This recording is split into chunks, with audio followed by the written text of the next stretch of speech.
Hello everyone, it's Kryptonite here and welcome back to another Logic or Hydroneer video. Okay, so I've been working hard the last few months since the release of the Volcaladis DLC, and I have been working hard creating another auto smelter design. So I don't know if you are aware, but I have got a couple of older videos, probably from about a year or two ago, from some of the old updates with the auto smelter system, and I've been working hard to make it more compact and a lot more efficient. Now as you can see, it is very efficient. I've had this running for quite a while now and I haven't had any hiccups. Without the magnet, I did have a couple of ores escaping through, so if you're not bothered about that, you don't need the magnet. But I found that having the magnet here and getting that to work with all the timings has worked out pretty good. So I'm just going to switch this off and I'll run through how to set it all up and how it all works. We're going to be using the Logic content reader. Now this compacts it quite a lot because the weight reader had a reset off the top, so I've completely got rid of that. Now what we will need is the A and B is greater than or equals 2, and then we've got a keypad here to 100. So I did a playing around with this with the content reader to see if it does match the weight. Now I've got this set to 100. Now if we grab one of these bars and we pop it on the scales here, we can see that it's just over 100. You'll never get it exact, but you'll get it just about there at 100 weight. So this works in pretty much the same way, which is good. Just makes it a little bit more compact. Now from here, what we need is we need to loop up just like this, and basically this stretch here goes over to our water supply to turn off the conveyor belts while the smelter is operating. I'll go through a bit more of that to start with. Now we've got a flip hook here, just changes the value from 1 to 0 and 0 to 1. So that's nice and simple. We should be familiar with that one. And then basically we're going to go here and we're going to go across to our magnet. There's no additional hooks in here at all, just a straight magnet, and it comes straight over here with a 1 second delay over to the smelter to activate it. And then if we just run over here for our water supply, now I have got it linked up to the lava supply for the machines, but you don't need to do this. This also works over on Bastion, so not the DLC, so this can work here as well. So we don't need this. I am probably going to get rid of that, and then we've just got this here to our water supply. Now here is where it's a little bit different. So we've got a 1 second delay coming down here to our water supply. Now we've got one Logic valve hook here, and then it comes off as a T-piece. We've got another second delay to this valve hook down here. Now this plays an important part because basically for the 1 second delay, this will turn off and then turn back on, and then after another second this will turn back on, giving us a little bit more time. It took me a while to figure it out, but that's the most efficient way to do it. So we're just going to head on over here now again, and we're basically going to turn it back on and see it all working. So we'll flip it back on, and after a while we should see some resources coming up. And once it's reached 100 weight, it will activate, and as you can see, the magnet here does operate as well. Let's just turn this down a little bit just so it's a little bit quicker, just so we can visualize what is happening. So we'll stand around about here and we can see the resources go into the smelter. Once it reads 50, it will activate, the conveyor belt will stop, the magnet will catch the rest that are going to fall into the smelter and drop it down here. As I said, without the magnet, a few resources will drop in, so it depends if you're that fussy or not. And basically what it will do is come down here and activate the smelter. So let's go ahead and see what happens to our water supply once it activates. So we'll just wait for it to refresh slightly, and you'll see that this one will turn off and back on, and then this one will turn on a little bit later, and then that just buys us a little bit more time with our conveyor belt system. So as you can see, just like that, so that gives us 2 seconds. Now I did try with just one hook doing a 2 second delay, but as soon as it turns off, it turns straight back on, which is why I did it like this. So after a second, this will turn off and then turn immediately back on, and this one will happen a second after this one. So now we've got 2 seconds for the water to turn back on, and that just gives us the perfect amount of time to be able to distinguish. So that just gives us the perfect amount of time so we have no droppage in our smelter system. I'm going to be playing around with this quite a little bit more. I'm going to try and make it a little bit more, you know, not sort of stick out so much. I'm going to try and do a sort of a hidden design. I'm going to try and link more than one smelter together as well. Obviously we can link more than one smelter to it, but unfortunately, even if, say for instance this one, which is gold, if this doesn't weigh 100, it will activate regardless. So I'm just trying to figure out a way to do this. So now we've had a look at this, let's head over to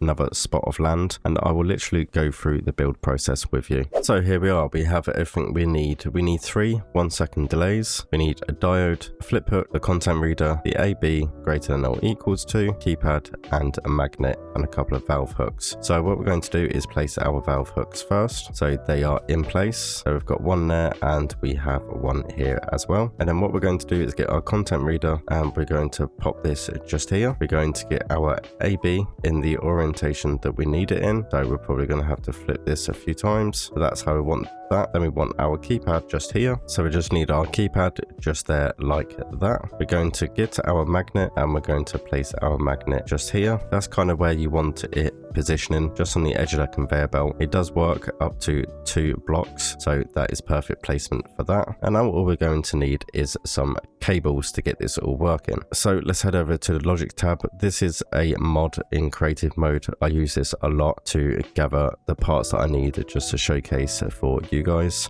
If you do want to know where to get it, drop a comment down below and I will let you know, but it is available on Steam. So from here we're going to need a few elbow cables, so we're just going to get these in place. So we want one there, and we're going to also want one over here and then another one over here as well, just like that. Then what we're going to need is a couple of straight pieces as well. So we're going to place this straight piece just here. We're going to place another one just here like this, probably 2 there. And then we are going to need a couple over here, and then we're going to move on to the T pieces. So we need one there and one there. So now all we need is some T pieces.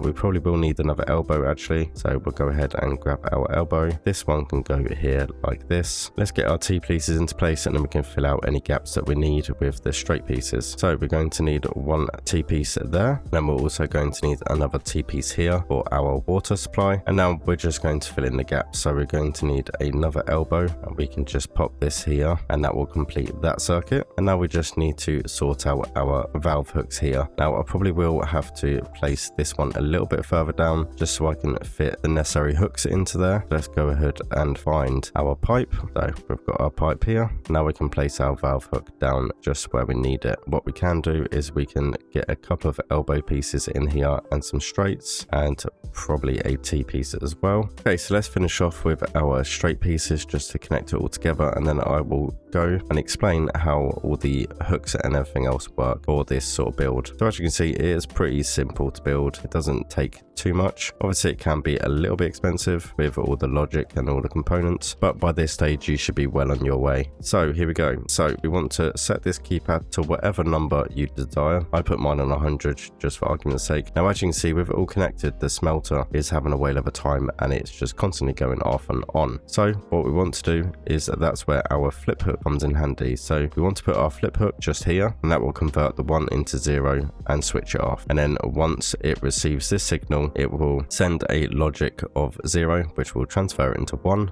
and that will then activate the smelter. So we want to place a diode and we want to place this on our water supply because we don't want any interference with this one. So you want to make sure that the diode is facing in the correct direction, just like that one. And then what we want is a second delay on the smelter. We want another second delay just here on our water pipe to control both valves. And then this one that's furthest forward, we want another 1 second delay on here as well. So once this reads, there'll be a second delay for this to turn off, a second delay for our water to turn off, and then this one is an extra second here, which will then in turn turn the conveyor belts back on. So what I'm going to do is use the handy little dev menu that we have on here, and we're going to get a resource spawner. We're just going to do a weight of 2, and we're just going to do iron ore for now. So we will place this just here, just so we can spawn some resources in. There we go. So that's working quite nicely. And then we need a water supply as well. And that is pretty much it, guys. That is as simple as it gets. As you remember, it was all working quite smoothly.